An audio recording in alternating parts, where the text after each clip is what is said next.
Item 10B, adopt a resolution confirming the scope of infrastructure repairs and improvements related to the reconstruction of the Crestmoor Glenview neighborhood.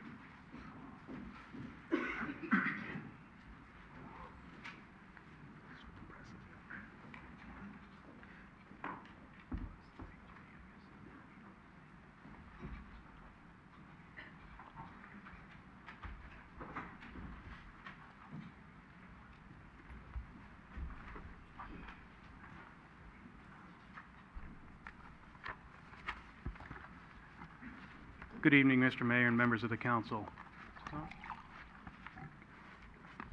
Hi, my name is Harry Burrows, and I'm the city's project manager for the Crestmoor Glenview Neighborhood Reconstruction Project. The purpose of tonight's agenda item is to confirm the guidance that we received from the council at the study session that was held on November 8th last month.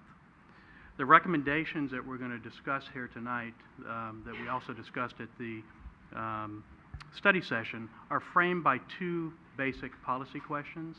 The first is, what is the geographic scope of the infrastructure replacement and reconstruction? And the second is, should we focus on just repairing the damage of the event, or should we focus on rebuilding an entire community and neighborhood? Before we go into those recommendations, I wanted to take a quick second to just review some of the projects that have been completed and approved to date. These include the surface restoration work that occurred out there at Glenview and Earl, filling the crater, the blast crater, as well as repaving the streets and opening up the roadway and making the area safe for the public, including some sidewalk repairs and other safety repairs. In addition to that, we're currently in construction with the Phase 1 sanitary sewer project, and that's what's shown there on green. And the Phase 1 water improvements are currently out to bid. We're expecting to open bids in early January. I think it's scheduled for January 4th. And construction will occur in subsequently probably February, March timeframe. Briefly, to summarize the study session, we went into quite a bit of detail. We presented this sheet, and I believe we have some of these in the back of the, or in the front of the room here, if anyone wants to look at it in detail. But we went into a great amount of detail categorizing the recommended projects into three different categories. And those categories were improvements that must be made to return the utilities to their pre-fire condition and operation. The second category was improvements that are recommended to maintain public safety, meet current city and industry standards, and to reduce future maintenance and replacement costs. And then the third category were improvements that are not vital, but will provide additional benefit to the neighborhood. The recommendations were based upon several or multiple project assumptions, which are listed here. We went over those in the study session in a great amount of detail. I won't spend any time going over those here this evening. When we talk about the recommended projects, we'll refer to two different types or two descriptions. One is fire damaged area improvements, and the other is improvements in the remaining neighborhood. And this graphic is meant to illustrate the differences or the geographic boundaries of those improvements, with the red being the fire damaged area and the blue being the remaining area. So jumping into the recommended projects, streets, the recommendations are that we reconstruct all streets within the fire damaged area in their entirety. In the remainder of the neighborhood, we're recommending that we reconstruct, overlay, or slurry seal those streets based upon their evaluated condition. And those evaluations are occurring now. The last item related to streets is that where possible, we integrate traffic calming measures, enhance streetscape and landscaping, and stormwater treatment. Excuse me, Harry, quick question. You said the streets are being evaluated now. Will they be further damaged with the construction and everything else that's going to go on in the future? Is it better to evaluate them now or after the fact? Well, there will be some additional wear and tear that obviously will occur with this heavy construction going on, but in terms of the ultimate recommendations, that's probably minimal So the evaluations that will be occurring, now will address that. All right. In terms of sewer, a lot of the infrastructure falls into the same category. It's 50-plus years old. It's aging infrastructure. The sewer experiences infiltration and inflow in many areas. So we're recommending that, particularly in the damaged area, the fire damage area, that all those sewers get replaced. We're also recommending that in the remainder of the neighborhood, the sewer gets replaced and upsized to current standards. Most of the collection system out there is 6-inch. The current industry standard is 8-inch. So if upsized, it would be to 8-inch. Water lines, again, the water lines being 50 years old plus, they are experiencing a lot of internal corrosion. They're cast iron pipes primarily. There's some asbestos cement pipe out there as well, and a lot of sedimentation that's just natural in older utilities. Our recommendation is to replace all the water lines within the fire damaged area, as well as to replace and upsize the water lines throughout the remaining neighborhood. In terms of storm drainage, there's several localized areas in the neighborhood, particularly in the fire damaged area, that are experiencing drainage problems, some low points, some drainage issues at intersections, as well as lack of connection of some of the valley gutters in the neighborhood to a positive storm drain system. So we're recommending that those improvements be made. And we're also recommending that the remainder of the neighborhood be evaluated in terms of drainage issues, and where those exist, that those be improved as well, fixed and improved as well. Sidewalks and ADA ramps. Within the fire damaged area, we're recommending that all fire damaged curb, gutter, and sidewalks be replaced. In addition to the damage directly from the fire, a lot of damage occurred to curb, gutter, and sidewalks during the demolition and cleanup. The sidewalks in the remainder of the neighborhood, we're recommending that those be evaluated and repaired or replaced based upon the current city standard criteria. With the exception of intersections, we're recommending that new ADA ramps to meet current standards be installed at all the intersections. Streetlight system, we've talked about this before. The existing streetlight system in the neighborhood is a series system, which is plagued by malfunctions and issues. We are recommending that that be replaced with a more reliable and energy efficient streetlight system, whether it's LED or other current technology. That's yet to be evaluated. And also explore the installation of decorative light standards in the neighborhood as desired by residents. The park, at Earl and Glenview, recommending that the Crestmoor Canyon, the fire damaged portion of that, be replanted with native species. Also recommending that the park be replaced, and that we explore a possible expansion of the park based upon input and feedback from the community. And we'll be convening this process to continue to gather this input from the residents in a community meeting that's currently scheduled for January 26th. The other issue that we looked into based upon council's direction and feedback from the community was the feasibility of undergrounding the overhead utilities in the neighborhood. So we engaged an electrical utility engineering consultant to perform a feasibility analysis.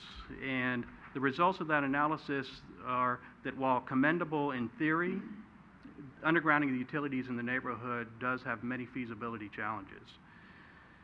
Their resulting conclusion is that if it doesn't have to be performed, they do not recommend that it be performed. Among the many challenges are listed here: additional land rights that are required in the front yards, new service locations on the side yards that require tearing up and then replacing hardscape and landscape along the sides of houses, as well as new points of services, possible upgrades of wiring and cabling within the houses, and the cost is fairly substantial at about $11.2 million is what they're estimating. We will present the results of this feasibility analysis and the recommendations to the public at the community meeting in January, because I know there's been some interest from the community. These are just some examples of some of those issues that were presented at the study session. In terms of the overall cost for the recommended projects that I just went through, we're currently estimating that they're going to range somewhere between $9 and $11 million for hard construction costs, and probably in the neighborhood of another $1 million or so for soft costs, including design and construction administration. And just one thing to remember is that these costs are construction costs. They are planning level estimates based upon preliminary study, not even preliminary engineering at this point in time. And it's likely that given the feedback that we'll get from the community as well as development of the plans and as issues come up, that these costs will probably be subject to change. In terms of schedule, discussed this a little bit briefly earlier. The sewer is currently in construction, the Phase 1 sewer. The Phase 1 water will be awarded, will be coming back to council for award sometime in late January. That'll go into construction in the February to April timeframe. And then we're anticipating that the first phase of, I call Phase 2 improvements, but it's the first phase of these improvements that we described here tonight, will occur during this next year's construction season, May through October. To date, we've been focusing mostly on the what. We haven't really been focusing on the how and when in terms of phasing and minimizing impacts to the neighborhood. That's our next step, is to really look at, does it make sense to go in and do all of the sewer in the entire neighborhood, or should we do a portion of it so that we don't impact the entire neighborhood at once? In terms of public outreach and input, like I said, we're scheduled a community meeting for this coming January 26th. We're currently working on a website for the Crestmoor Reconstruction, and that's expected to go live before the end of the year. That website will include not only project updates, but also be an avenue to garner feedback and input from the residents, talk about upcoming meetings, as we have projects in construction, put construction schedules and some of those impacts so that we can notify residents of what's happening out there. And then the park reconstruction, as I discussed earlier, at the January 26th meeting, we will be discussing the park, and that's a continuation of your direction, the council's direction, to engage the public in the park redesign efforts. So the requested action for tonight is that council adopt a resolution confirming the scope of the infrastructure repairs and improvements related to the Crestmoor neighborhood. And with that, I will turn it over to questions and comments. Any questions of Harry? Ken? Through the chair. Harry, I know you mentioned the replanting of the canyon in that area.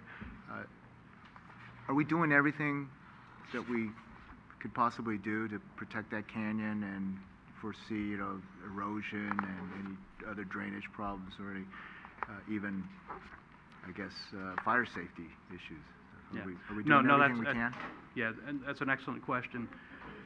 We've had the geotechnical engineer who did the recommendations for the slope repair out there come back out very recently and look at the canyon and confirm their previous recommendations or conclusions, which were the slope stability work and erosion control work that has been done to date is adequate from a geotechnical standpoint. They do not have erosion control concerns for this winter. Any replanting, they don't even recommend. It's not that they don't recommend, but they don't recommend that the planting occur for slope stability and erosion control reasons. So they feel very comfortable that the existing conditions out there are adequate. Okay. From a purely erosion control standpoint. Obviously, an aesthetic improvement would be to replant that canyon. Okay. Okay. Michael? I wanted to get a little clarification on what this particular action is doing. So if we approve this the way it's written, the resolution the way it's written right now, are we approving the expenditure from the trust fund and also making a commitment to these projects and the timeline? or is it just a commitment to the scope? Can you clarify what exactly we're doing?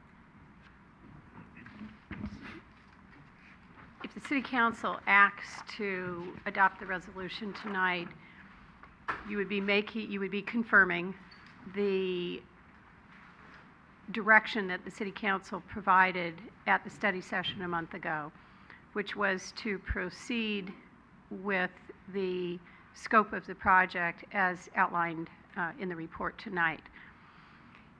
The reason that we're seeking a specific action is that there is a great deal of work and time associated with the design and development of the projects in order that we could meet a reasonable construction schedule, as Harry outlined, for construction this next dry weather season in the spring and summer months. In essence, based on your action tonight, we would, assuming the City Council adopts the resolution, we would proceed with design and project development. We would return to the City Council on the schedule that Harry has outlined for you with additional action to award contracts and to proceed into actual construction. So I think that that's sort of a long way of saying, if you don't want us to do it, it would be better if you told us now. If you adopt the resolution, we will take that as your direction to proceed. That said, you will not be immediately or directly obligating any expenditures, except as those will come forward to you subsequently for design contracts and for construction contracts. But I would say again that it would be, we would be heading off on a stray tangent if it's not the City Council's intent, at least, to proceed into actual contracts for design and construction. Okay. And I am very much in favor of moving forward in this direction. But during the study session, I believe both Councilmember Medina and I asked the question as to what would be the impact to other city projects if we were to proceed, and I don't think that was addressed yet. And so my concern would be that if there were, say, other hotspots in the city that needed attention, how would then we be able to adjust our priorities over doing things? And of course, in this instance, we absolutely want to repair the damaged area, but the additional work that we're proposing is then, do we have an opportunity later to reprioritize if we find that other areas of the city are in urgent need of those repairs that would require the same resources? You do, and I appreciate your clarifying the question. You always have the ability to reprioritize and to, or as I said before, to direct subsequently that work you previously intended should not be done.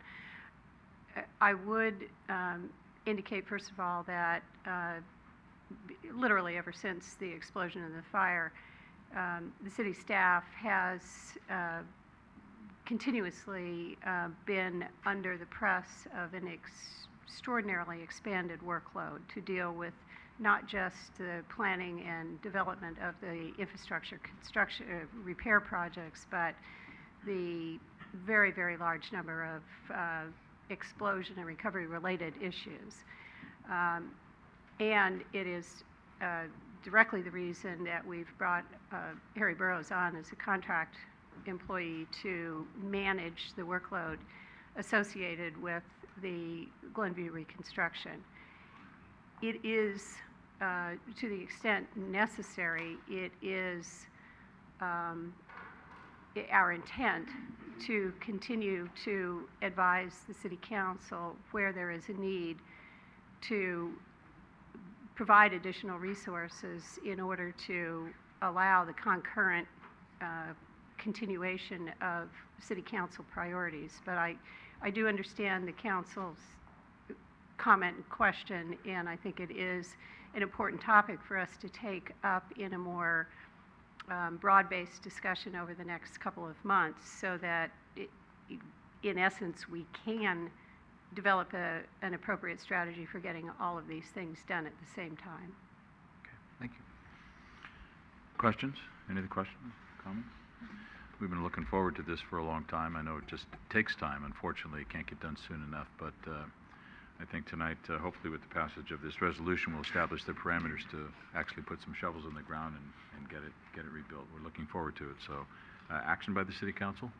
Through the chair, Mr. Mayor, I'd like to introduce the resolution, but I'd also like to thank Harry Burrows for all his work. We are, in essence, rebuilding a community. Mhm. And so with that, I'd like to introduce.